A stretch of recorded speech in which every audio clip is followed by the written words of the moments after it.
Rumpelstiltskin. By the side of a wood in a country a long way off ran a fine stream of water, and upon the stream there stood a mill. The miller's house was close by, and the miller, you must know, had a very beautiful daughter. She was, moreover, very shrewd and clever, and the miller was so proud of her that he one day told the king of the land, who used to come and hunt in the wood, that his daughter could spin gold out of straw. Now this king was very fond of money, and when he heard the miller's boast his greediness was raised, and he sent for the girl to be brought before him. Then he led her to a chamber in his palace where there was a great heap of straw, and he gave her a spinning wheel, and said, "All this must be spun into gold before morning, as you love your life." It was in vain that the poor maiden said that it was only a silly boast of her father, for that she could do no such thing as spin straw into gold. The chamber door was locked, and she was left alone. She sat down in one corner of the room and began to bewail her hard fate, when on a sudden the door opened, and a droll-looking little man hobbled in, and said, "Good morrow to you, my good lass. What are you weeping for?" "Alas," she said, "I must spin this straw into gold, and I know not how." "What will you give me," said the hobgoblin, "to do it for you?" "My necklace," replied the maiden.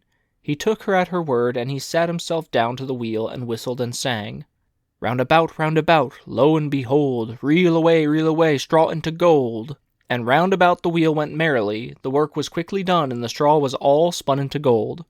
When the king came in and saw this, he was greatly astonished and pleased, but his heart grew still more greedy of gain, and he shut up the poor miller's daughter again with a fresh task. Then she knew not what to do, and sat down once more to weep, but the dwarf soon opened the door and said, "What will you give me to do your task?"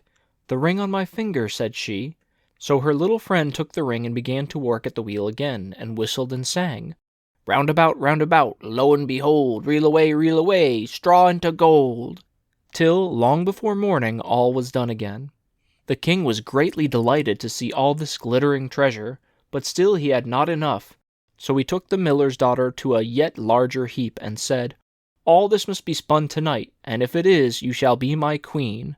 As soon as she was alone, that dwarf came in and said, "What will you give me to spin gold for you this third time?" "I have nothing left," said she. "Then say you will give me," said the little man, "the first little child that you may have when you are queen."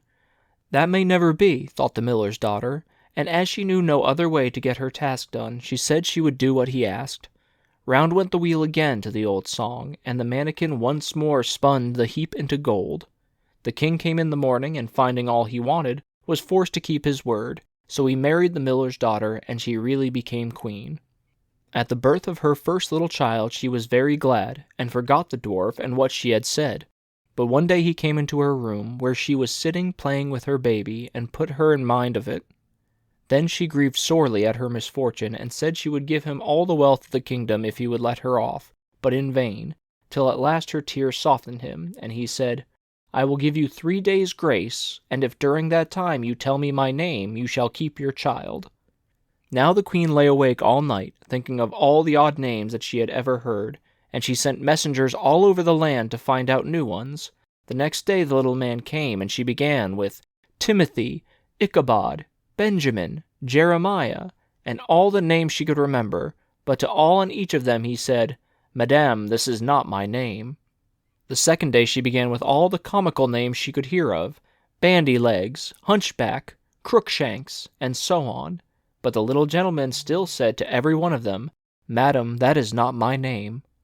The third day one of the messengers came back and said, "I have traveled 2 days without hearing any other names, but yesterday as I was climbing a high hill, among the trees of the forest where the fox and the hare bid each other good night, I saw a little hut, and before the hut burnt a fire, and round the fire a funny little dwarf was dancing upon one leg and singing, "Merrily the feast I'll make, today I'll brew, tomorrow bake, merrily I'll dance and sing, for next day will a stranger bring, little does my lady dream, Rumpelstiltskin is my name."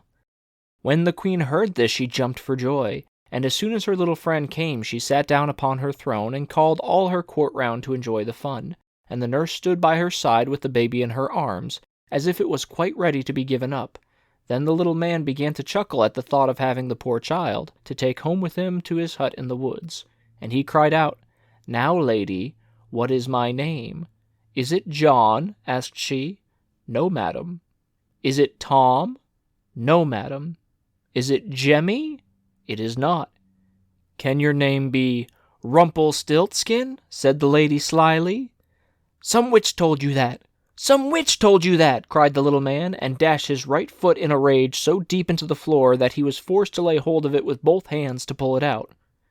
Then he made the best of his way off, while the nurse laughed and the baby crowed, and all the court jeered at him for having had so much trouble for nothing, and said, "We wish you a very good morning and a merry feast, Mr. Rumpelstiltskin."